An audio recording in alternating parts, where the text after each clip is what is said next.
Ba weep grana weep nibong, and welcome back to my channel. And today I'm coming back at you with some stuff and things I've found from the four corners of the Tinterweb. If you like the sound of that, why not think about giving me a like, a share and a subscribe, because I really do like it. And now the news. Don't touch that dial.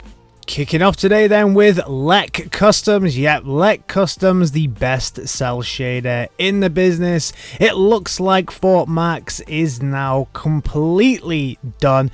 This will stand alongside the Scorponok that was done just the other week. Look at it. It's a thing of beauty. Absolutely awesome. You'll find a link to Lek Customs down in the description, and hopefully he'll release a YouTube video for this one showing the process that they've gone through, and if they do, I'll also link that down in the description as well. Go over to Lek Customs, give them a like, give them a follow, give them a subscribe, give them everything, because I absolutely love what they do. Now we move over to MPH Studio. So MPH Studio still showing off little designs all over the place. Don't know where to pick these things up, not seen any pre-orders for them. They have multiple different versions of multiple different figures. If anybody knows where you can pick up any of these, give me a shout, because I wouldn't mind picking up some of these just to test them out. But this is a quite depressed looking Prime at times, but it is hugely articulated and it does look very, very good. Kind of reminds me, certainly at this point, of maybe a Magic Square type figure, but this is just a prototype. We'll see what happens when all of the color designs come out, and it does seem like he has a lot of accessories. Accessories. This thing has got accessories. The Kang Dao SV001 Metal Slug super vehicle is out in the wild, and this thing is amazing. I'm really looking forward to getting my hands on mine in both formats. This thing is just incredible. I really love the bot mode. If this was a new character that Hasbro had released, they'd never get anything this good currently, I don't think. I'd be super happy with this being a new Transformer, but the fact that it is linked back to the Metal Slug franchise is something that really puts this over the edge for me as well, because I'm a massive gamer outside of the world of Transformers as well. And back in the day, and even these days, I love Metal Slug as a game. The only thing that disappoints me a little is the minifigure. I wish that had been a bit more Metal Slug related, and it does look a little bit like the tracks don't move. So although we get those pivoting cannons, it looks like you can't make it look like the tank is jumping the same way as it does in Metal Slug. That would have been a really nice little addition. And then finally we can see the kind of height of this dude as well, and I think that's next to a Studio Series, so it's going to fit in with the rest of your Transformers bots height wise if you would like him with your collection. Whether you like Transformers or not, Metal Slug or not, this is a thing of beauty. Now it's time for Dr. Wu! Dr. Wu! So Dr. Wu's Wheelie is coming out very, very soon, and we can see the pictures of the box and the box art and the teeny tiny card that's going to come with this dude. If you like the Bayverse movies, I would imagine you're going to be pretty damn happy with this dude. I think he looks pretty good in both modes, although there's something about this bot that always, I think, is okay. It's not too bad, but I think it's always the feet that get me with it. I always like the face on this dude though, I have to say that. Is it something I'm going to pick up? Probably not. Is it interesting that Dr. Wu has stepped foot into the Bayverse? Yeah, I guess so. It is quite interesting. Let me know your thoughts on this one and Dr. Wu setting foot in the Bayverse space. Dr. Wu makes small figures, and so do Iron Factory. So Iron Factory are making figures that are at legend scale, and this is something that's really, really interesting. They always put their own little twist on it, and I think that certainly in the bot mode here, this version of Huff is gorgeous.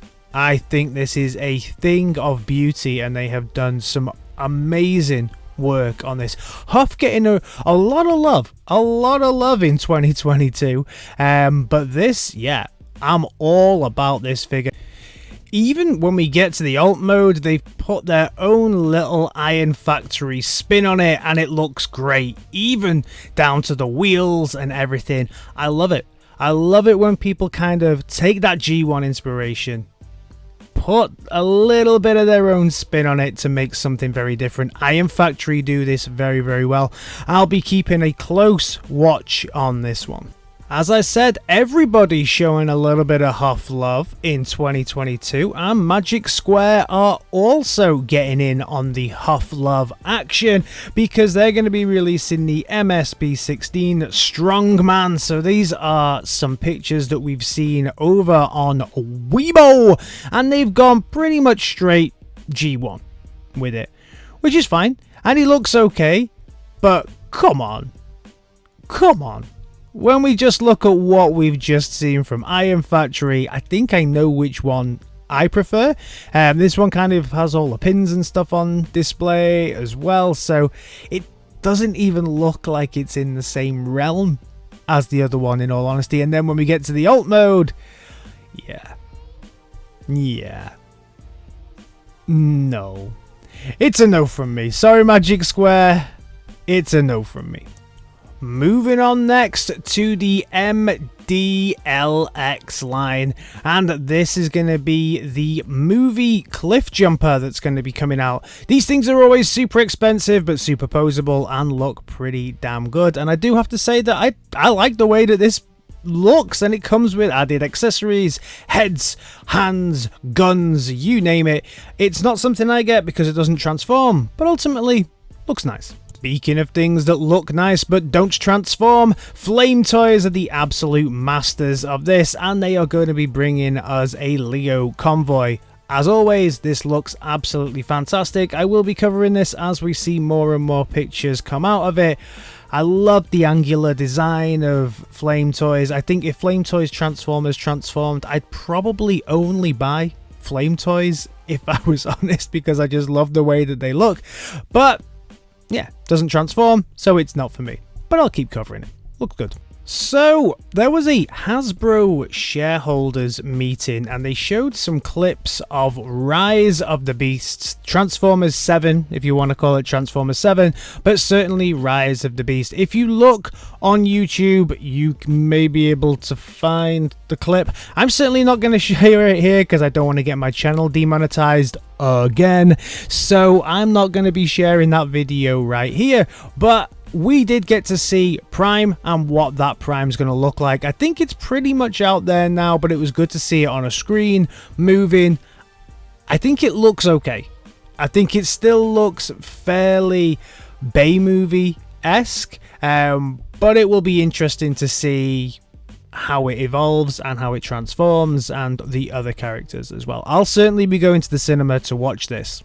Staying with movie news, we also have the names for the people who are going to be voicing Mirage and Airazor. So Michelle Yeoh is going to be voicing Airazor in Rise of the Beasts, and Mirage is now going to be voiced by Pete Davidson, Kanye's favorite Pete Davidson. I absolutely don't really care about both of these voice actors, if I can be honest. Both of them neither mean anything really to me.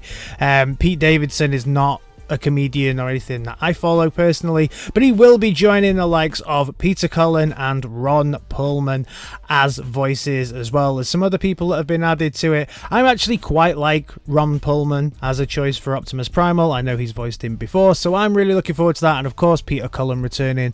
No word on Frank Welker, and if Frank Welker is going to be playing any part of this. Certainly I've not seen any. Let me know down in the comments if you've heard that Frank is going to be playing his part in this.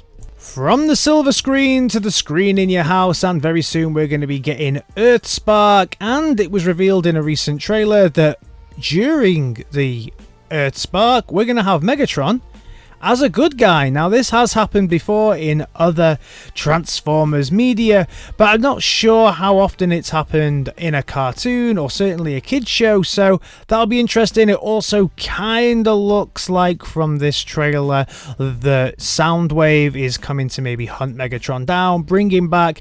I'm quite intrigued by this. They've all got very weird tree symbols, so it'll be interesting to see how that war of Decepticons versus Transformers is actually there. It's going to be coming to Paramount very, very soon, and I might even do a little review of it as long as it's watchable, because oh my god, the last few things that they've released have just been unwatchable. The food Transformers thing, Bot Shots, whatever it was called, I couldn't even get through it. Finally, we actually got a figure reveal from Hasbro this week, and this is an Earth version of Hound being released in the buzzworthy Bumblebee line. I've actually not seen any pictures around of the alt mode yet, but this bot mode is spectacular and will be winging its way to my collection, probably to replace my Siege Hound. I say replace, just there with him. I don't get rid of any of my figures, so it just sits there. And then also we have this Hatchet, not something that I'm super interested in, but looks good. So that's everything from me on this Transformers Saturday. Let me know your thoughts on everything down in the comments. I know I did say I was going to do a video this Tuesday, and I did try, but I had some actual challenges with YouTube and with my channel. Hopefully those are all gone now, and by this time next week we may get 2 videos in 1 week, because again, I'm not away for work this week. Alright team, thanks so much as always for checking out my content, and if you're new around here, think about giving me a like, a share, and a subscribe, and I'll see you in my next video. Alright team, in a bit. Peace!